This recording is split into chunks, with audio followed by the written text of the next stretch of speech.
I hung from the steel bar. Rallying strength, I narrowed my eyes to focus my gaze and hypnotize Dragan. He made a chopping motion. Petru whacked the rebar against my back. The blow was a thunderclap of pain. My legs gave out, and I slumped against my restraints. The chain around my neck choked me. Dragan waved Petru away.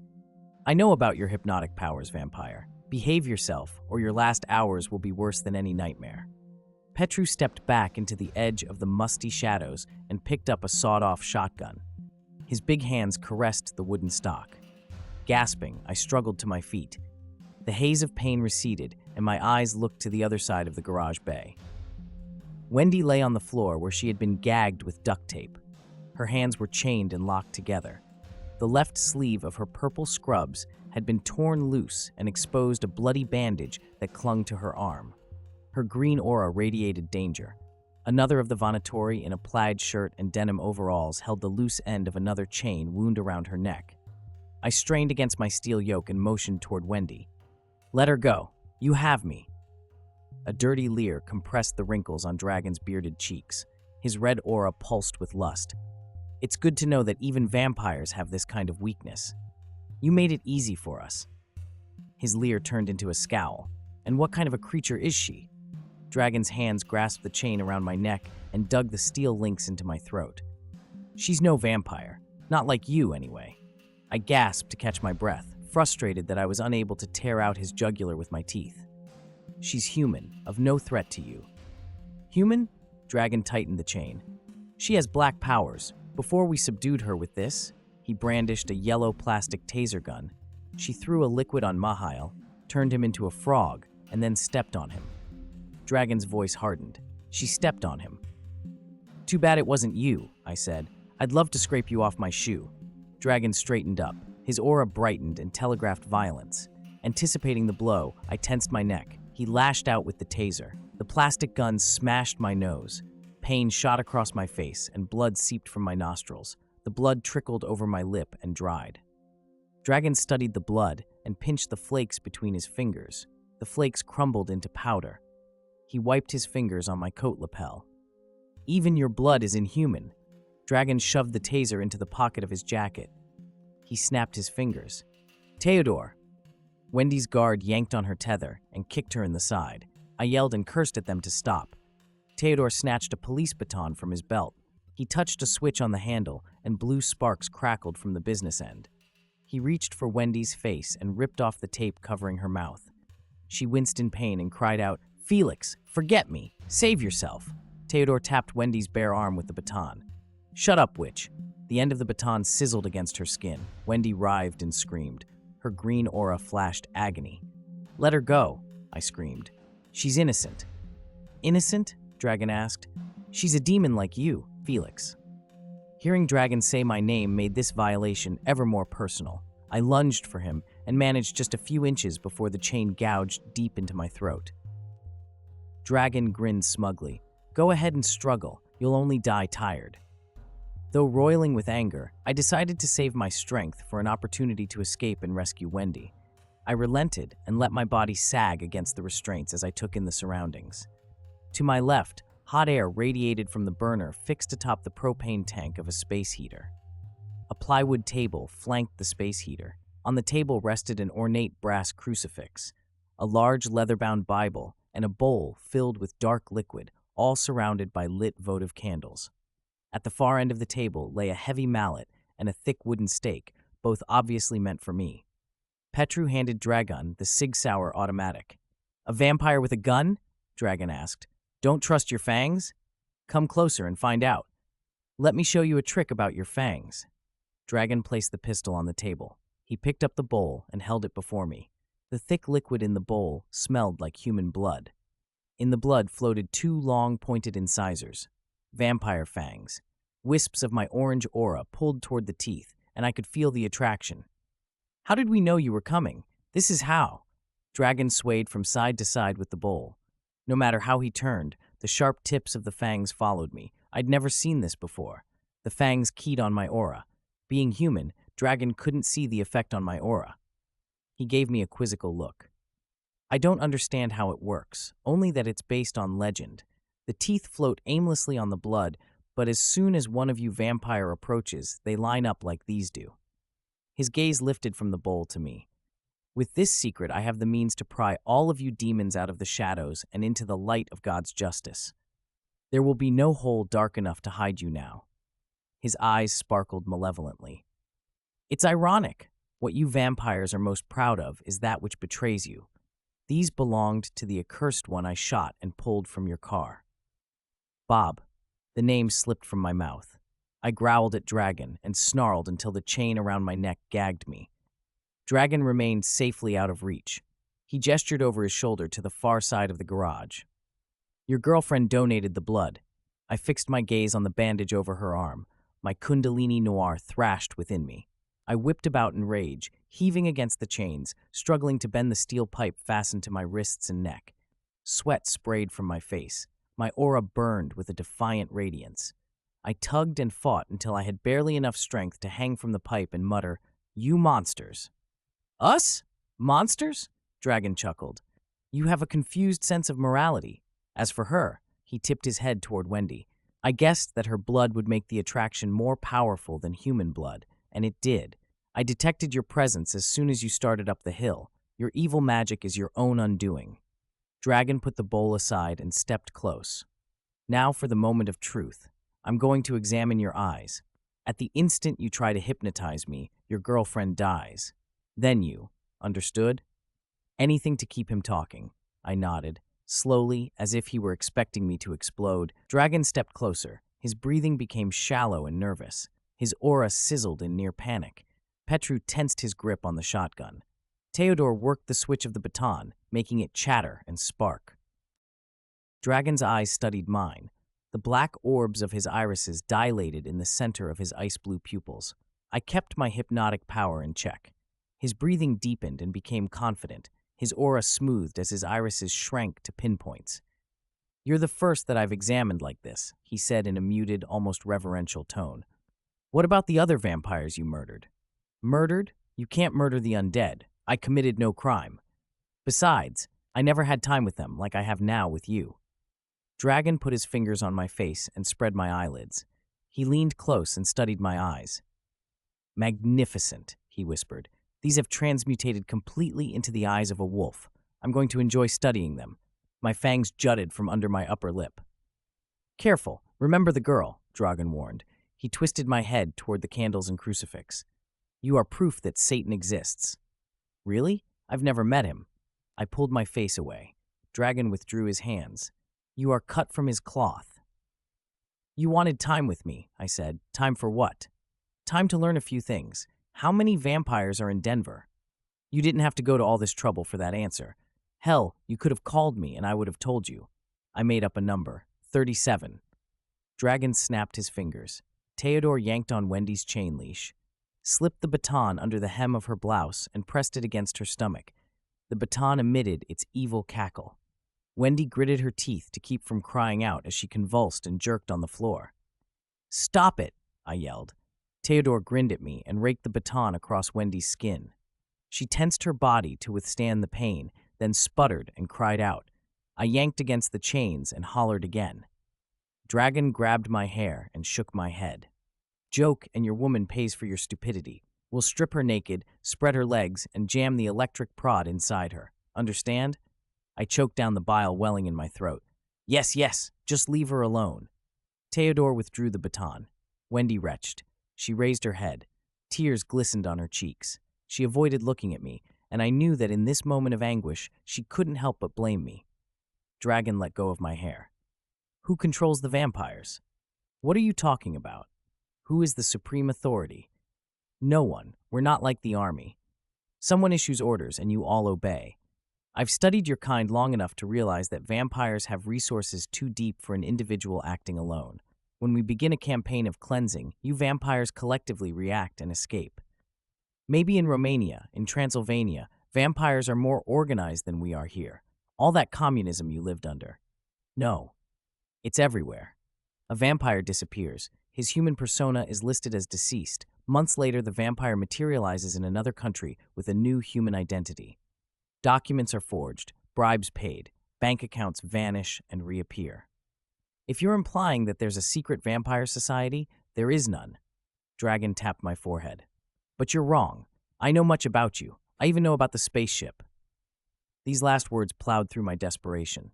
What spaceship? The one that crashed in Roswell and brought the sickness. Sickness? I rose against the steel bar, alert and curious. The demonic lusting, Dragan said. Women becoming possessed with. I completed his thought. Nymphomania? Did the vânätori hold the key to the secret behind the conspiracy at Rocky Flats? Dragan smiled agreeably. Yes, you would know. The crash of the spaceship, which your government rather clumsily tried to hush up, aroused our suspicions. What demonic plague could come from space? Perhaps a new species of vampires? Or something worse? The onset of the nymphomania confirmed our fears, and sure enough, we found you bloodsuckers lurking to prey on the unfortunate victims. We don't need help seducing humans. It's more than mere seduction. At any time of human failure, war, revolution, and now this epidemic of nymphomania, you vampires circle about like vultures. And the spaceship? We've kept vigil over the spaceship as your government moves it from place to place. Roswell, Ohio, then here. And everywhere it went, at one time or another, there was an outbreak of nymphomania. You said here. Where's here? Rocky Flats? Of course here in Rocky Flats. Dragan's forehead wrinkled with suspicion. Why would you ask? Don't you know? I just looked at him. He grabbed my collar and repeated, Don't you know? I shook my head and replied softly, No. You know nothing about the spaceship? Are you talking about the UFO from Roswell? Dragan nodded. He stared pensively at me, and his eyebrows furrowed. So you don't know about the connection between the spaceship and the nymphomania? No. He muttered something to Petru, who put the shotgun aside, turned around, and stooped into the shadows behind him. Petru picked up a shiny metal container the size of a shoebox. He cradled the container against his belly.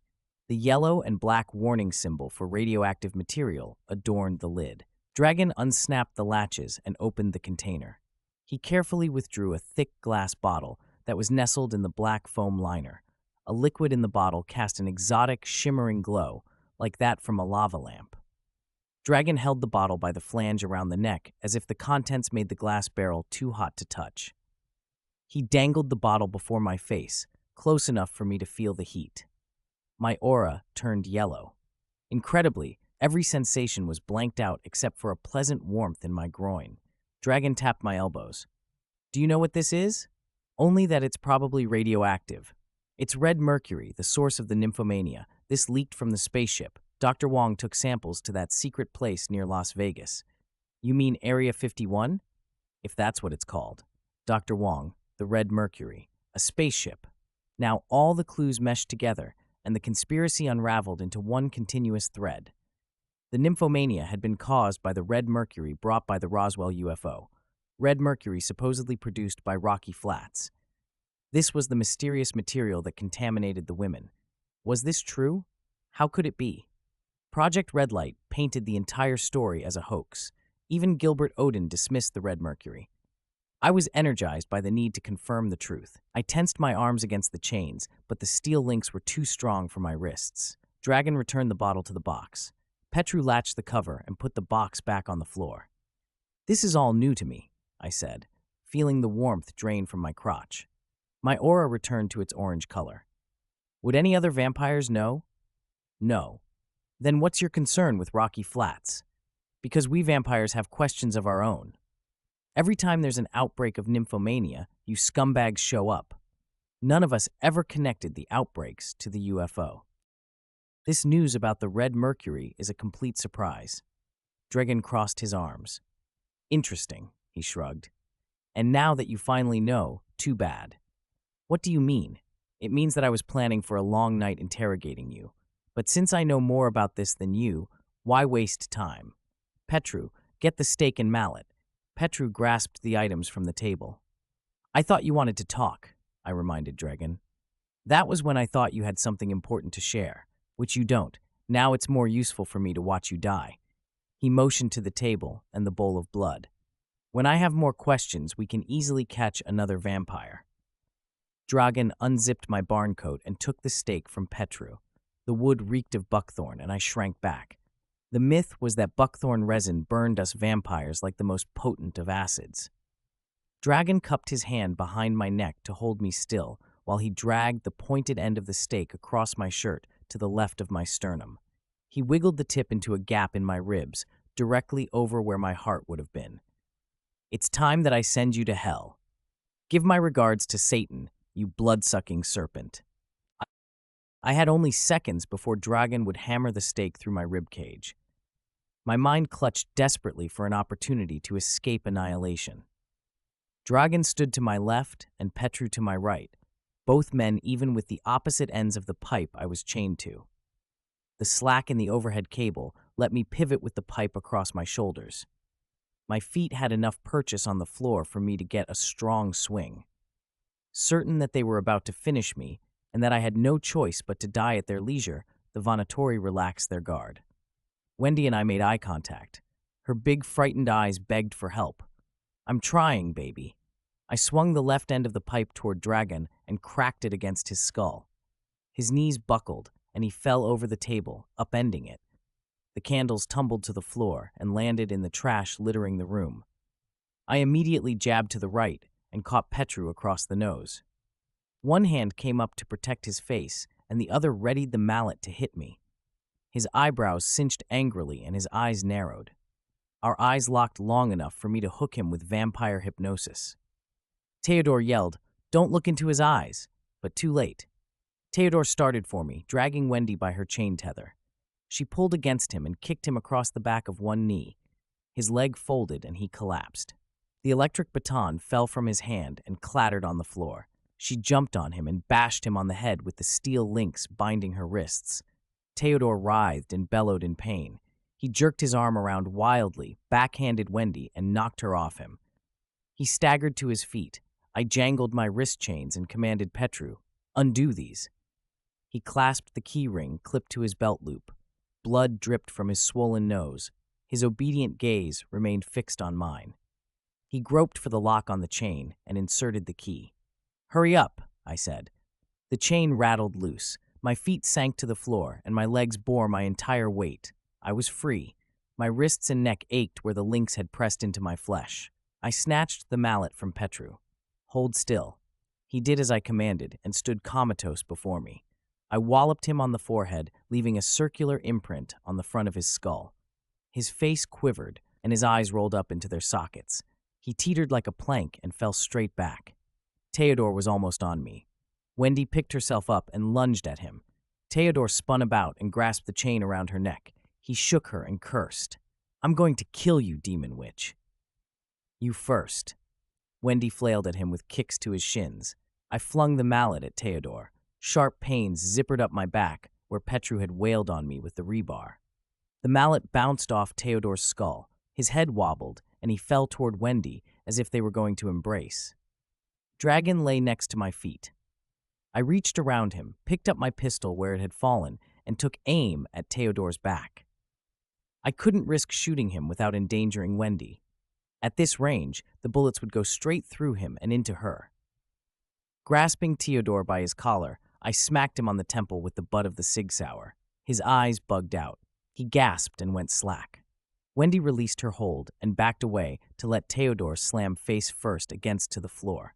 I scrambled to find the keys on Theodore's belt and open the locks on Wendy's chains. She kicked the unconscious Theodore in the head. "Sayonara, you son of a bitch." Fire burst from under the table, and a wave of smoke rolled against the ceiling. I pulled Wendy away. "Theodore will get his later." Together we moved for the front door and cupped our hands over our mouths to filter the smoke. The ache in my back cramped my right side, and I limped beside Wendy. A gunshot boomed, then again and again. Dragan lay prone by the space heater. He jerked the trigger of a revolver and sprayed the air with bullets. Shoving Wendy toward the door, I drew my pistol up and loosed one round at Dragan. I missed, but the bullet ruptured the propane tank of the space heater. A fiery blast knocked Wendy and me onto our backs. The Sig Sauer bounced out of my grasp. Smoke swallowed us. Flames licked my skin. I didn't want to die. Not now. Not roasted like a chicken. Both of us scrambled onto our bellies and crawled through the acrid smoke, bumping against the walls and furniture until we found the front door. We rose to our feet, staggered outside, and sucked in the clean, cold night air. Heavy snowflakes from the blizzard melted on our skin. The pain in my back ebbed, and I hobbled alongside Wendy. We scooted clumsily across the icy snow to the corner at the right and started down the hill. A mound of snow covered my Dodge. Wendy folded her arms tight across her chest and hunched her shoulders to keep warm. A plume of vapor trailed from her mouth. Her flimsy scrubs didn't offer much protection from the chill. I took the keys out of my pocket and peeled off my barn coat. I offered it to Wendy. Without breaking stride, she shoved her arms into the sleeves. Behind us, flames and smoke poured out of the garage. The three vânätori crawled, wheezing and coughing, out the back door and into the fenced lot behind the garage. "Damn, these guys are as hard to kill as cockroaches," I said, feeling the threat of danger return. I wished I hadn't lost the Sig Sauer. We reached my car and both of us raked snow off the windshield. "So what's the plan, Felix?" Wendy asked. "We lead Carmen and the other vampires here to finish these guys off, right?" "No." I paused to catch my breath. The frigid night air scratched the inside of my throat. "We go to Rocky Flats." Wendy stopped brushing the snow. "What?" I dug ice from the door lock with my keys. "I need to confirm what Dragan said about the nymphomania." "You mean his story about a spaceship?" "Not just any spaceship. It's the UFO from Roswell. Didn't you notice how my aura changed colors from the red mercury?" "I thought it was a trick." Wendy resumed brushing away the snow. "What at Rocky Flats will prove that?" "They're hiding something in the trailer bound for New Mexico." She stopped again. "The UFO? We'll see." Dragan stumbled to the fence. He was a good 100 feet away, yet too close. I yanked the driver's door open. Snow cascaded over the interior. "Hurry, get in." A shot rang out, a dull thud through the hiss of the snowfall. Something stabbed me in the small of my back.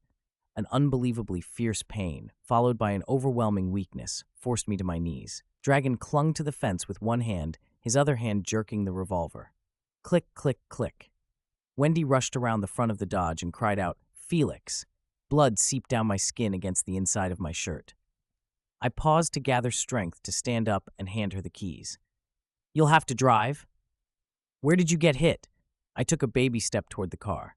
"It's nothing a vampire can't handle. By the time we get down the mountain, I'll be fine." She nudged me through the driver's door.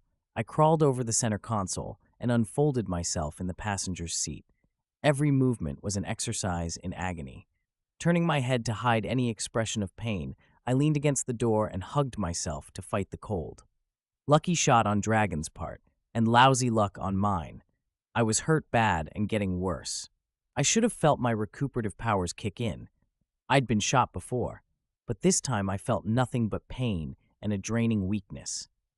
Wendy let the Dodge coast backwards for a few feet, then turned the front toward the bottom of the hill. She twisted the ignition key, and the engine cranked over immediately. Good old die-hard battery. Our breaths fogged the windows. Wendy rubbed her hand against the inside of the windshield to clear away the condensation. She flipped the heater switch to maximum. I wiped the lower corner of the passenger window and peered at the exterior mirror. In the reflection, Dragan and the other two vânätori grew smaller and smaller. Wendy drove faster.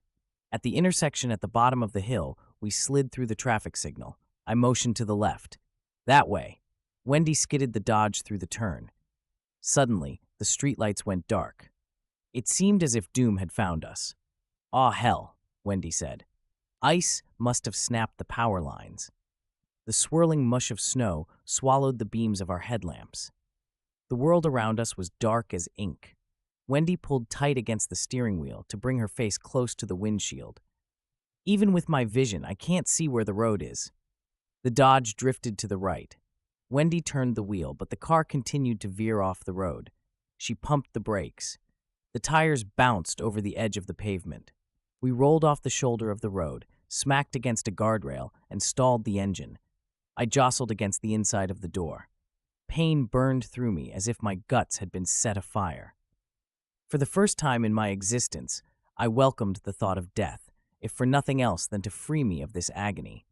She restarted the car, but the rear wheels spun uselessly. Shit. Wendy rested her forehead against the top of the steering wheel. "Well, at least no one's shooting at us." She turned to me. You all right?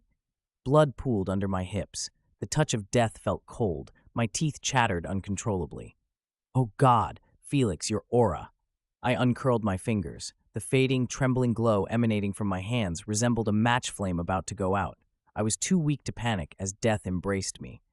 Wendy unbuttoned my flannel shirt and slid her hand down along my torso. She withdrew her hand. The skin glistened with blood that turned into flakes. Oh, Felix, she groaned. It was only a bullet wound. Why aren't you healing? I've been losing my powers. Why? How? I don't know. Contamination from the Nymphos? Something from the Iraq War? I left the last option unspoken, or maybe because I wouldn't drink human blood. We can't stay here all night. Wendy gripped the barn coat tight across her chest and hustled out of the car. She tramped through the snow and opened my door. There's a building down the hill. We can take shelter there so we won't freeze to death. I wouldn't live long enough to freeze to death.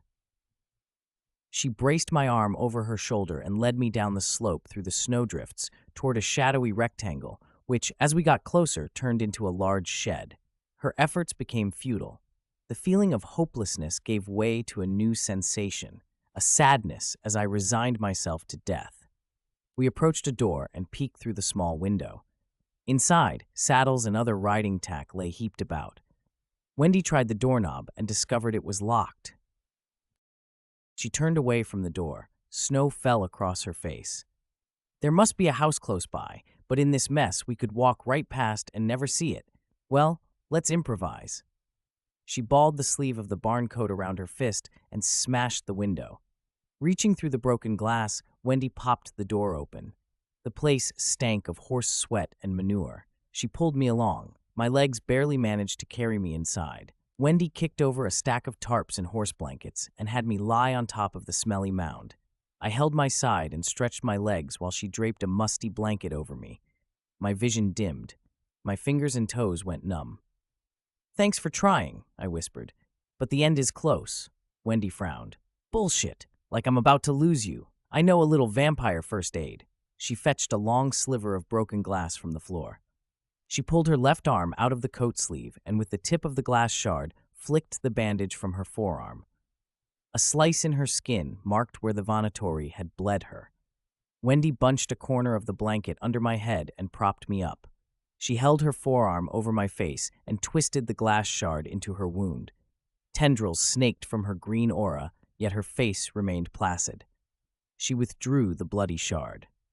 Snapshots of what had brought me to this moment flashed before me. The war in Iraq. Our tragic ambush of the Iraqi civilians.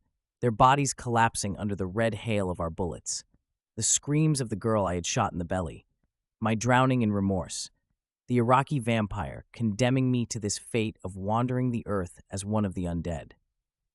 Adding to my misery, there was the guilt that made me abhor the nourishment of human blood. If there was anything I could do before I died, it would be to ask the little Iraqi girl for forgiveness. Wendy's hot, fresh blood dripped onto my lips. Though she was more than human, I couldn't drink her blood. I tried to nudge her arm away. Wendy cupped my head and forced the wound on her forearm into my mouth. Tears glistened in her eyes. Drink. Her whispering voice quavered as she stroked my head. Please, this could be the only thing that can save you. The blood flowed over my tongue and down my throat. A great current of energy rushed through my spine, a jolt so strong that I passed out. I was standing in the mist beside a dark canal. The pungent odor of burnt ammunition stung my nose. Curious and a bit afraid, I took one step forward. A metallic clink sounded from under my feet. I looked down. Spent brass cartridges surrounded my military boots. Desert camouflage fatigues covered my body. An M4 carbine weighed down my arms. A sudden familiarity overwhelmed me, a sensation that yielded to a great terror. I was back at the exact place where my fellow soldiers and I had ambushed and murdered the Iraqi civilians. In the gloom before me lay 4 figures. Slowly, they pushed up from the ground. In the meager light, I recognized them as the Iraqi family we had mistakenly gunned down. Shouting in fright, I retreated several steps and readied my weapon to defend myself. But the carbine was gone. I lifted my empty hands to shield my face and glanced about for a way to escape. The 4 figures advanced haltingly, as if struggling to balance themselves on bones shattered by bullets and grenades. A diminutive female in a pale dress led them. She was the girl I had shot. A dark blotch stained her belly over the spot of her terrible wound. A wave of paralysis froze my legs, and my lungs seized, damming the breath in my throat. Coming closer, the Iraqis gave awkward smiles from faces ragged with torn flesh. The two women raised their arms, one of them offering just stumps, as our weapons had hacked off those limbs. The little girl fixed her gaze upon me.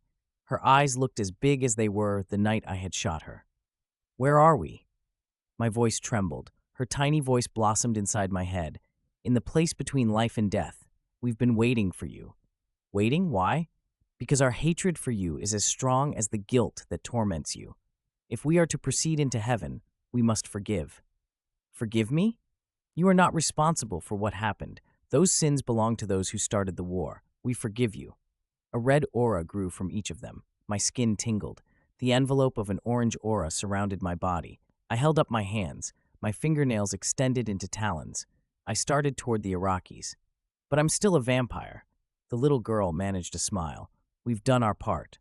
All of our auras blazed, becoming brighter and brighter until I was engulfed in a blinding light like the center of the sun itself. Then all went dark, and I was alone. Deep within me, my kundalini noir stirred. This black serpent of vampire energy uncoiled, pumping strength and vitality into my undead flesh. My eyes popped open, the cool air swelled my lungs. Every detail in the shed seemed crisp and new. I smelled mare's sweat on the blankets and tack. A hidden mouse nibbled from behind a sack of feed. I clenched my fists and marveled at the intensity of my aura sizzling around me. The other vampires had been wrong. Human blood alone wouldn't restore my powers. I had needed to expunge the curse of guilt from the carcass of my mortal soul. Wendy's supernatural dryad blood had sent me to the edge of the afterlife, where I found absolution. I felt new and refreshed, like a reptile that had shed its old skin. Wendy scooted away from me. Her green aura radiated distress. "Felix, are you okay?" I straightened my legs and rotated upwards on my heels until I stood. "I feel better than okay. I feel like murder." "But your wound." I lifted the back of my shirt and touched the fresh scar that had formed over the bullet hole. "It's just a souvenir now." Tucking the shirt into my trousers, I peered out the broken window at the frigid, calm night. A layer of new snow covered everything. How long was I out? More than an hour. I read my watch. It's 3:30 in the morning. We've got time. I pulled the blanket off the floor and draped it over my shoulders. Time for what? I grabbed a broom leaning in the near corner. To hijack a convoy from the Department of Energy. Wendy followed me outside. "Don't suppose I could talk you out of it? Maybe get help from the other vampires?" "This is my investigation." The snowfall had turned our footsteps from the Dodge into a trail of shallow depressions. My feet sank into the snow. I levitated until the soles of my shoes barely scraped over the ice surface, and then I started up the incline to my car. A square hulk of an orange snowplow with flashing amber lights rumbled above on the road. "If the state highway trucks are out," I said, "then the roads must be clear." My Dodge Polara sat wedged against the guardrail. With the broom, I whisked snow off the car. "Wendy, get in and start the engine." She cranked the V8 over. I discarded the broom and blanket, grasped the rear bumper, and lifted. I pulled backwards until the tires touched the pavement. Moving to the front of the Dodge, I gave the grille a hearty push. Wendy gunned the engine, and the car lurched back onto the highway. I jerked open the driver's door. "Let me drive." Though my vampire powers couldn't enchant the Dodge, I drove as if they could. I kept the gas pedal flat against the floor and let the rear end of the car swing across the icy pavement and ricochet off the guardrails. Wendy tightened her seatbelt and braced her arms against the dashboard. I thought this was a collector's item. Pieces of my car tore loose and clanged on the road. I replied. Her aura bristled with alarm. "And just how are you going to get into the trailer?" "I'm not sure, but it shouldn't be very complicated." "Just foolish and dangerous?" "Wouldn't be any fun if it wasn't. I can drop you off someplace safe if you like." Wendy shook her head and grinned. "I haven't been tagging after you all this time just to wimp out now." "Good. I could use a co-pilot on this kamikaze mission." I turned off the interstate and proceeded to Highway 93. The road curved and rose up the hill and then straightened on the plain leading to Rocky Flats. Far ahead, a confusion of flashing lights collected alongside the road. "We're just in time," I said. "They're marshaling the convoy. Wendy, unfasten the convertible top." She reached up and unsnapped the latches holding the convertible top to the windshield. The front end of the convertible top frame vibrated for a second against the windshield. The cold wind blasted in and ballooned the fabric. With a great rip, the frame collapsed backwards and banged against the trunk lid. The oncoming lights grew brighter. I willed my fingernails to lengthen into talons. Clenching the steering wheel, I pressed on the accelerator. The wind whirled into the driver's compartment. The broken frame flailed violently, and one by one the metal struts broke apart. With a final rip, what was left of the convertible top tore free and fell behind us on the highway. An unmarked white Suburban streaked past. Then a Humvee, with a bar of flashing lights fixed to the roof. The next vehicle was as imposing as a locomotive, certainly a semi pulling the white trailer. "Scoot your foot over and step on the gas pedal," I shouted to Wendy. She turned her body at an angle, and her shoe nudged my foot off the accelerator. With my hands remaining on the steering wheel, I drew my legs up and squatted on the driver's seat. "Give it more gas." "Like this?" She flexed her leg. The engine grunted and the Dodge surged forward. I held tight.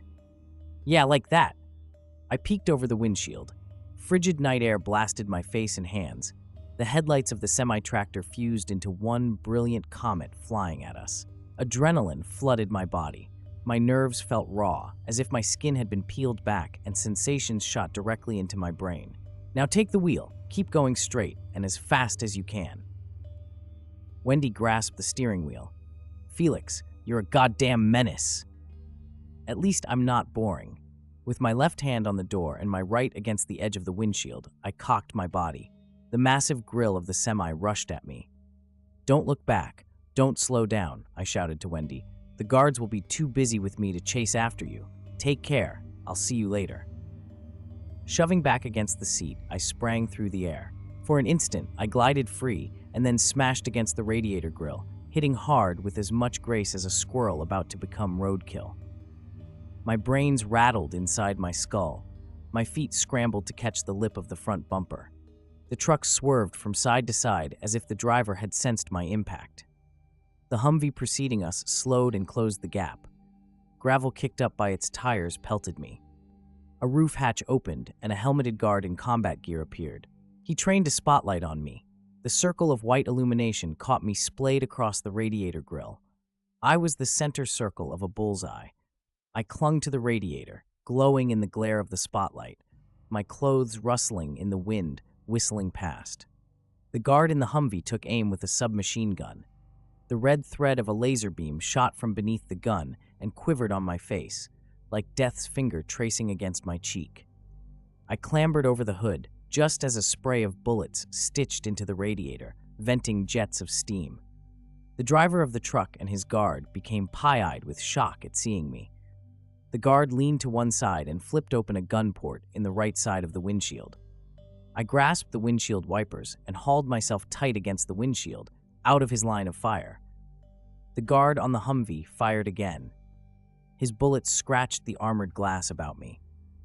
I snaked over the windshield and lay atop the roof. 2 bullets punched from inside the roof and exited inches from my face. I stabbed my claws through the roof, tearing the metal, and peeled the roof back. A long burst of automatic fire shot through the void. A pause. The guard had to be reloading. I looked into the hole I had made. The guard shrank away in terror and whimpered like a puppy. His hands clutched at a fresh magazine. I seized the guard by his collar, lifted him out of the cab, and tossed him screaming over my shoulder. I slithered into the cab and bared my fangs to the driver. He hollered into his radio microphone and groped for his holster. With my right hand, I grabbed him by the throat, while my left hand twisted his wrist until he yelped in pain. The truck weaved across the road, left and right. I reached around him, popped the door open, and shoved him out. Grasping the rim of the big steering wheel, I straightened the truck's path. Waves of steam curled from the punctured radiator. The guard in the Humvee let fly another burst that pinged harmlessly against the thick windshield. Chortling with glee, I accelerated and rammed the rear of the Humvee. The Humvee careened back and forth across the highway. The guard flopped in the hatch like a sock puppet before dropping inside. I rammed the Humvee again. It swerved, tipped on two wheels, and rolled over. The temperature gauge on the instrument panel sprang into the red zone. I had perhaps a minute before the engine seized. Up ahead, the Suburban spun around. In my rearview mirrors, another Humvee raced closer to box me in. I flicked off the headlamps and running lights. I veered to the right and smashed the darkened semi and trailer through a barbed wire fence bordering the road. Using vampire vision, I navigated around the largest of the big rocks littering the plain. The truck bellowed as it crashed over the treacherous ground. The trailer groaned on the fifth wheel. I dropped into low gear and flogged the engine, dragging us through the snow. The transmission started to grind, the engine whined, the tachometer redlined. The truck bogged down and stopped with a wheeze and a grunt of steam. I kicked open the door and stood on the running board. The Humvees were a half-mile away, picking their way around the stones that had pummeled my truck. Searchlights washed over the glistening snow. I had but a few short minutes to find out what was hidden in the trailer. Unfastening a pickaxe lashed to the back of the cab, I dropped to the snow and hustled to the trailer. A padlock the size of a clay brick held the rear doors. I jammed the thin end of the pick head between the lock and the hasp. I twisted the pick and turned until the handle broke. A gentle tap, like the tripping of a bomb fuse, whispered from behind the doors. The stink of polyurethane and isopropanol farted into the air.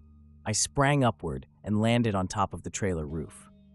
From under the rear of the truck, outshot streams of foam the size of railroad ties. The streams snaked on the ground and melted a swath through the snow. The foam set and hardened. To anyone caught in it, it would be like getting doused with instant-setting concrete. Just to make sure that no more surprises waited, I stamped my foot on the roof of the trailer. Nothing happened. I jumped up and down once. Again, nothing happened. Certain that this booby trap had run its course, I dropped from the roof and balanced on the knots of hardened foam. I grabbed the pick head with my bare hands and twisted again, grunting, and flexed my legs to get better leverage. The padlock cracked apart. I flung the pieces aside and unbarred the doors. A second metal door protected the cargo. The seal of the Department of Energy warned me not to proceed. Stop me. This door I grasped by the hinges and tore it loose. I stepped over the threshold and into the deepest secrets of Rocky Flats. I entered an armored vault. 6 black boxes the size and shape of coffins were lashed with cargo straps to platforms on the floor trunnions. Along the left and right walls stood black metal drums marked with radiation symbols and placards announcing HG-209, red mercury. Were these the boxes and drums the RCTs discovered just before they first became contaminated and then went sex crazy? I stepped between the first 2 of the black boxes. A pair of metal shipping bands secured each of the lids. I chose a box and plucked at the bands with my talons until each band snapped apart with a twang. Poised on the edge of my destination in this mystery, I hesitated, out of apprehension that what lay in the box was either nothing but disappointment, a hoax perhaps, or the kernel at the heart of the darkest of conspiracies. Could this be proof of the spaceship, the Roswell UFO, as the vânätori had claimed? In the distance, the flashing lights and headlamps of the convoy escort flicked across the snow. I didn't have much time before the security force closed upon me. Breathless, as if reaching into a lion's cage, I raised the lid. The aura about my hands changed from orange to yellow, exactly as it had earlier in the presence of Dragan's red mercury. Startled and suddenly afraid, I closed the lid. Thankfully, my aura returned to orange. The effect seemed temporary. In any case, since I might already be contaminated, there was no point in stopping. I raised the lid again, and again my aura turned yellow. And the more I opened the lid, the farther the color change progressed down my arms. The auras of the contaminated RCTs had turned an identical hue when the nymphomania took hold. Just as before, when Dragan had brought the vial of red mercury close to me, an electric twinge now shot along my spine and down to my crotch, filling my groin with a pleasant warmth. I couldn't help but smile, despite my apprehension. I pushed the lid up until it locked in the vertical position. Inside the box rested a large transparent tube filled with a viscous liquid. Floating in this liquid was a wizened, blackened corpse the size of a German shepherd. The corpse had an unusually large head, a plain oval face, a tiny slit of a mouth, two even tinier slits on the bump of a nose, and a pair of enormous almond-shaped eyes. A gasp escaping my throat startled me, and I realized that I was so stupefied by what I'd seen that I had forgotten to breathe. Dark cloth overalls covered most of the body, but whether the suit was extraterrestrial in origin or had been provided by humans to protect any modesty, I couldn't tell. The body emitted no aura. This creature was long dead. An inventory tag dangled from the collar. The liquid had bleached the writing, but I could still read 509th Bombardment Group, Roswell Air Force Base, and the scrawl of a long-forgotten colonel, together with the date 7th July 1947. This thing in the tube could only be an alien, an EBE, an extraterrestrial biological entity. Holy shit. I withdrew my hands and the yellow aura effervesced for a moment. I closed the lid. The aura around my hands and arms changed back to its usual orange. The warmth in my crotch dissipated. So everything was true. A chill made me shudder. Earth's creatures weren't alone in the universe. I craned my head back to stare at the trailer ceiling and wonder about the cosmos beyond. We were but dots on a miserable speck of a rock tucked into an insignificant corner of the galaxy. Disgust with humanity overwhelmed me.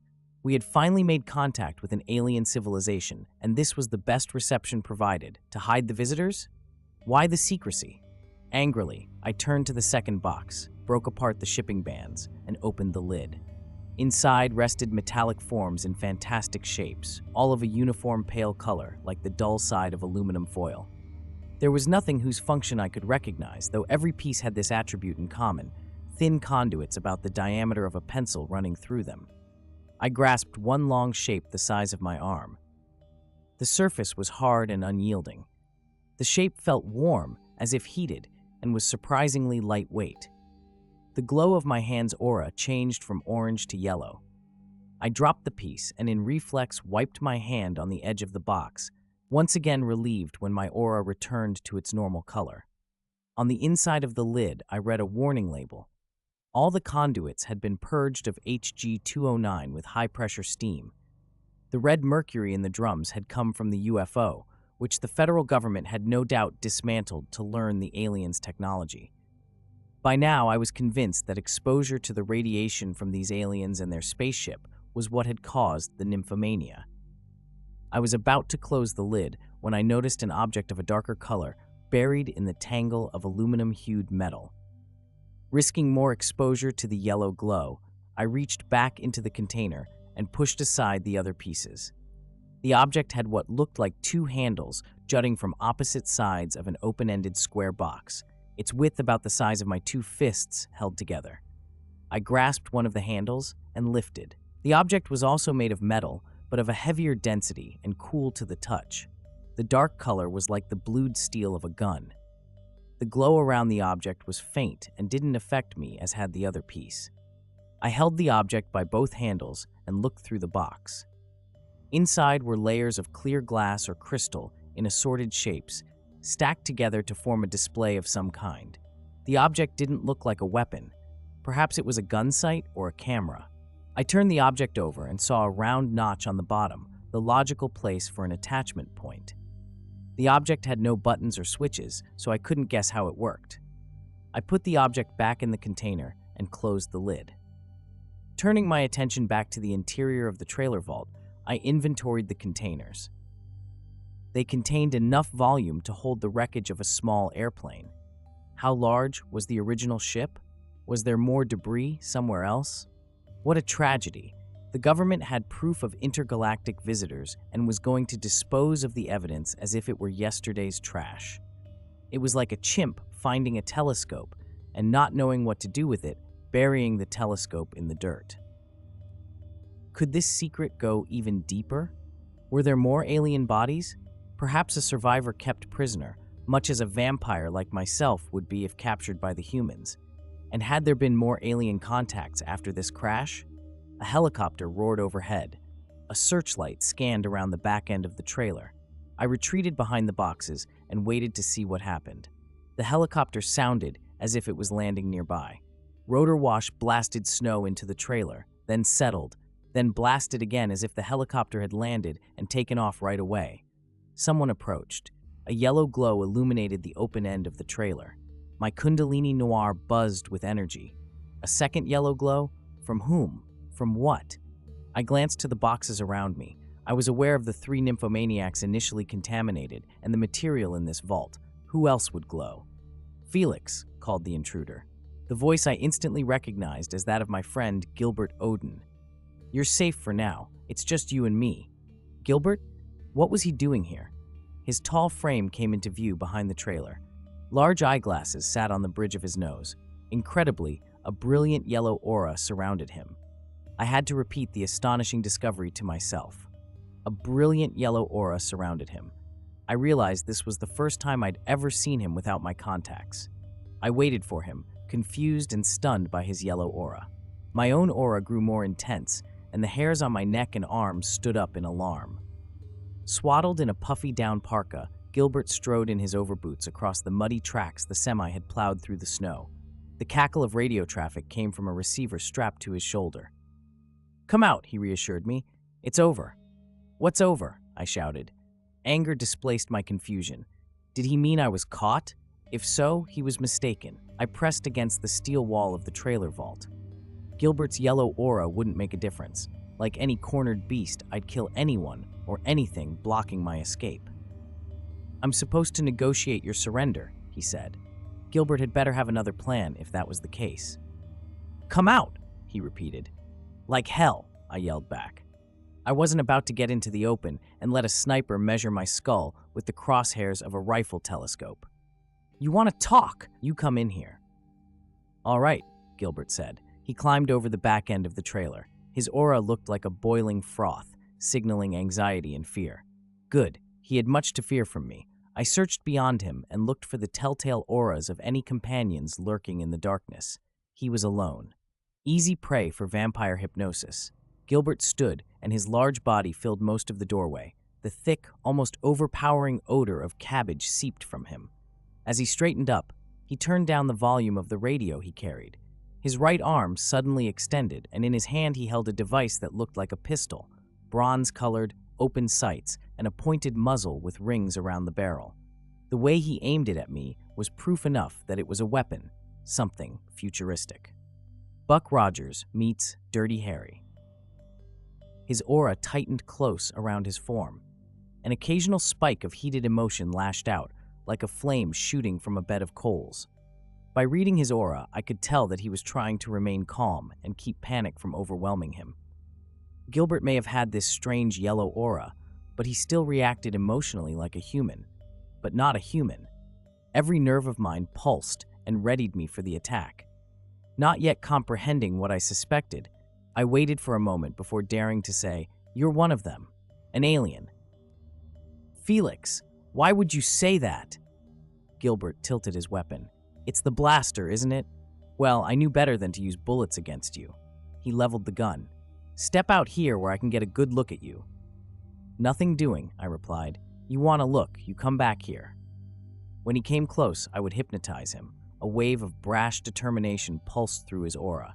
He stepped into the trailer vault. His fingers started to compress the trigger. With vampire quickness, I jumped to the right. A bolt of blue light shot from the muzzle of the blaster. The bolt struck the armored wall behind me and splattered white droplets of molten steel. I had Gilbert by the throat while his blaster still pointed uselessly at where I had been. His eyeglasses clattered to the floor. "What? How?" he stammered as he sank to his knees. His aura blazed with fear and emitted spikes of terror that writhed like tentacles. The cabbage odor spewed from him. "Okay, stay calm." He lowered the blaster and pulled his finger from the trigger. "Let's talk." I motioned to the glowing spot on the wall where his blaster had struck. "You call that talking? Drop the gun." The blaster fell from his hand. "I don't mean to cause trouble. A little late for that. Is that weapon proof of peaceful intentions?" I tightened my claws around his windpipe. "Self-protection. Every species has that right." I kicked the blaster and sent it skidding into the far end of the vault. Careful. He spoke in a rasped whisper. That thing's expensive, and I'm signed for it. The only reason I won't kill you is that I need questions answered. I stared into his eyes. No effect. He was definitely not human. This imposter had said nothing about his yellow aura, or my orange one. He couldn't see them. He didn't know. I kept this advantage to myself. I knelt over him and cradled his neck in my talons as I read his aura. I loosened my grip slightly, but he knew that I could decapitate him in an instant. What happened to the real Gilbert Odin? The muscles in the imposter's throat convulsed as he tried gulping. Finally, he managed to say, "He was abducted years ago." "Then why are you here? To abduct me? To abduct others?" "No, to safeguard the surveillance vessel, the UFO." "Safeguard from whom?" The radio clipped to his shoulder suddenly cackled with traffic. "Hawk Vanguard. Hawk Vanguard. This is Eagle Team. What's your situation? Over." The imposter raised his hand and motioned to the radio. "Please, they're calling me. I don't answer. They'll assume the worst and open fire." I released my grip and let the imposter go. He withdrew, coughed, and clutched his throat. After a moment, he unsnapped his microphone and spoke. "Eagle Team, Hawk Vanguard here." The imposter gave me a conspiratorial glance. Negative on the intruder. "Why are you here alone?" I asked. "Believe it or not, I'm playing the hero. It pays extra." He clipped the microphone back on his shoulder harness and massaged his neck. He found his glasses and put them back on. "You asked who I safeguard the UFO from." The alien imposter motioned out the trailer, back toward the security force. "From the humans. Normally when there is an incident like this, rescue teams retrieve the ship and cleans the crash site. In Roswell, your government seized the surveillance vessel and occupants before we could react. We?" The imposter pointed toward the sky. "The Galactic Union. There are more of you." The imposter rose to his feet and leaned against the wall. "Many more. It's a Galactic Union." "Where is Gilbert?" The imposter's aura flashed nervously. "Your friend Gilbert Odin didn't take the 0-point flux well." "I don't know what the hell you're talking about. You mean Gilbert's dead?" The imposter sighed. "It happens. He passed away soon after the, abduction. Really, we meant him no harm." "If you're an alien, how come you don't look like the stiff in the box?" The imposter laughed. He sounded like Gilbert. "One of those stiffs, good way to put it. Careless assholes would be more accurate. They knew Earth was off limits. No, I'm not one of them. I'm from a different species, one closer to yours, human." "I'm not human, not anymore." "My apologies, Felix. I'd resent the slur too. Humanoid, then." "You swear pretty good for an extraterrestrial," I said. "I watch a lot of cable television." The imposter's radio cackled again. A wave of anxiety pulsed through his aura. "We don't have a lot of time." "Let me worry about that," I replied. "You were chosen to replace Gilbert because you most resembled him?" "Not completely. It took some minor cosmetic surgery, replacing my stalk eyes with these." He touched his eye sockets, removing my sucker toes, rearranging my genitals, that sort of thing. "Sounds painful. It's a living." "You might want to work on that cabbage stink," I said. "Huh?"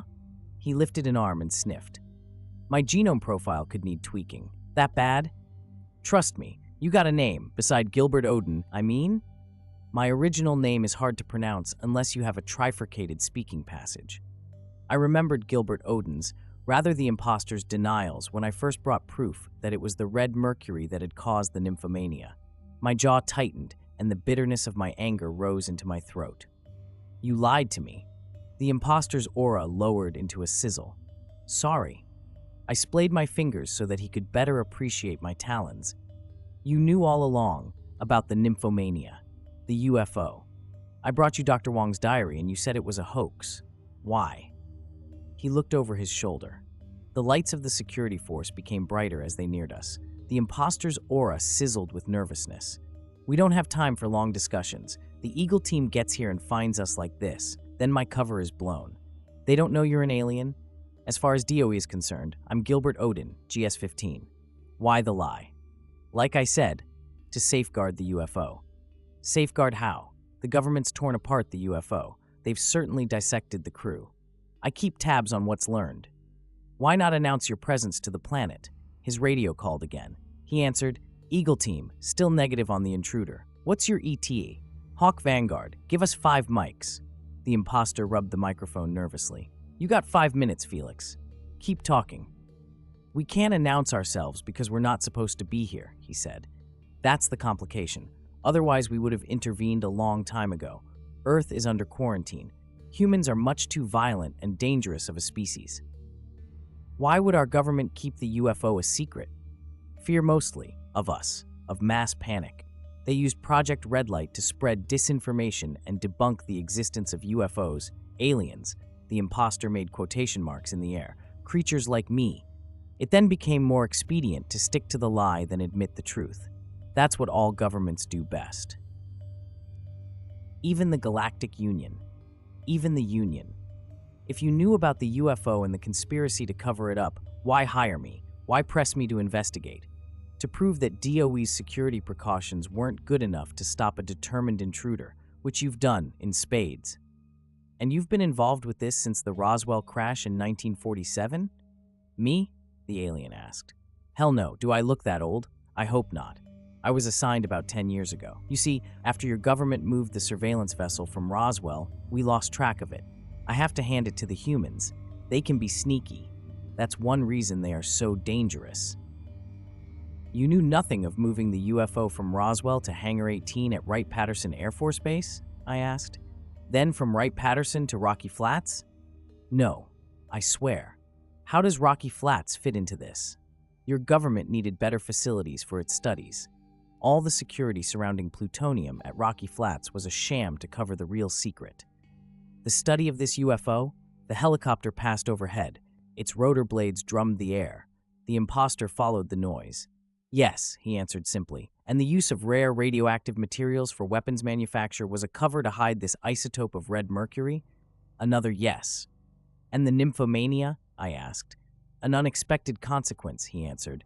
It only happened to human females. Earth women are surprisingly complicated. Tell me about it.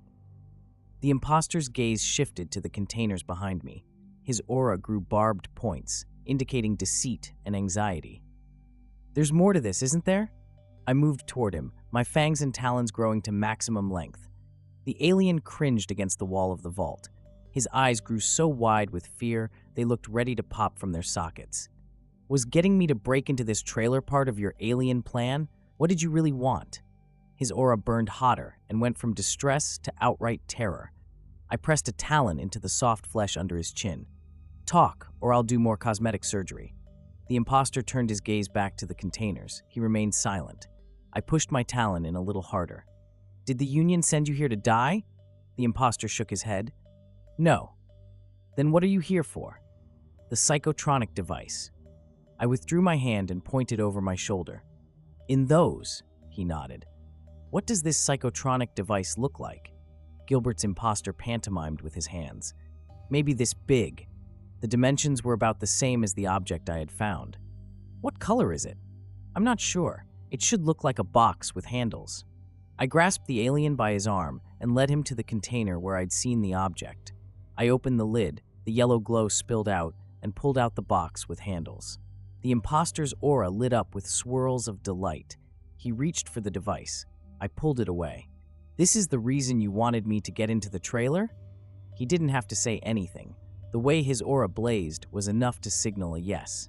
Why didn't you get it yourself? Felix, this is the blackest of the top-secret programs. The Roswell crash happened when the humans' atomic bomb program was in full swing. It didn't occur to us until years later that the United States would hide the surveillance vessel under the security umbrella of its nuclear weapons program. The imposter panned his hands over the containers in the vault. How could I ask to inspect something that supposedly didn't exist? And once the UFO was buried deep in Carlsbad Caverns, the alien finished my sentence. I'd never get to it. And you hired me to do your dirty work. Isn't that what private detectives are for? He had me there, the intergalactic weasel. I held the device by both handles and raised it toward Gilbert's imposter. He shirked back. What does this psychotronic device do? Why was the Roswell UFO carrying it? To test, the alien cleared his throat sheepishly as if embarrassed. The existence of psychic energy. According to the theory, every living creature emits an aura of psychic energy. The imposter stood within his sheath of a yellow, glowing aura. Psychic energy was no theory, it was as real as electricity. You have living creatures where you're from. Why come to Earth to test this?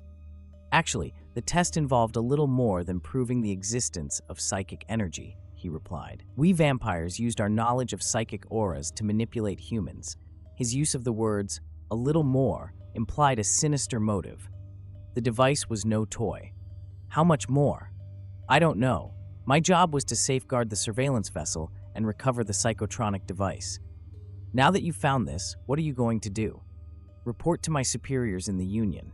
My grip tightened angrily on the handles. Earth's vampires didn't need competition from extraterrestrials. No one else would pluck our pigeons. Then here, I pressed the handles together and crushed the box.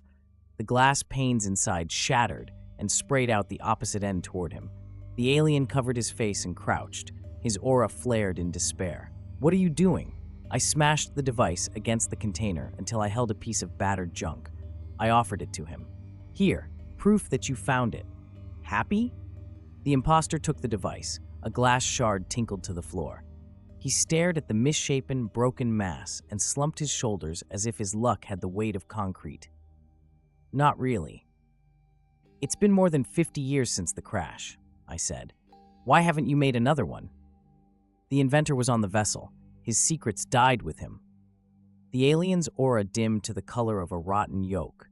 He bore the expression of a man who had let diamonds flush down the toilet. The alien tossed the device back into the container and closed the lid. I could kill him out of spite, but the alien imposter was only doing his job, like any other schmuck. Right now I felt sorry for him. His aura lightened and swirled with renewed curiosity. You are an amazing creature, Felix Gomez. His gaze moved to my talons and then right into my eyes. Vampire hypnosis should have flattened him by now, but there was still nothing. You have such powers, such strength. He squinted. Those fangs, those claws. You are a vampire? Humans are so superstitious. Interesting. I didn't think you actually existed. Same goes for you. A searchlight illuminated the trailer's doors. The security force is almost here, Felix. You better leave. Not yet. Before we kiss and say goodbye, there's one more thing. What? You owe me $30,000. I didn't do this as a hobby. You wanted confirmation of what was in the trailer, and here it is. I stepped on the broken glass and made it crunch. The alien tightened his lips in frustration. Carefully, he unzipped his parka and from an inside pocket produced a large manila envelope folded over into a thick packet. I'd hoped you'd take this money and scram before asking too many questions.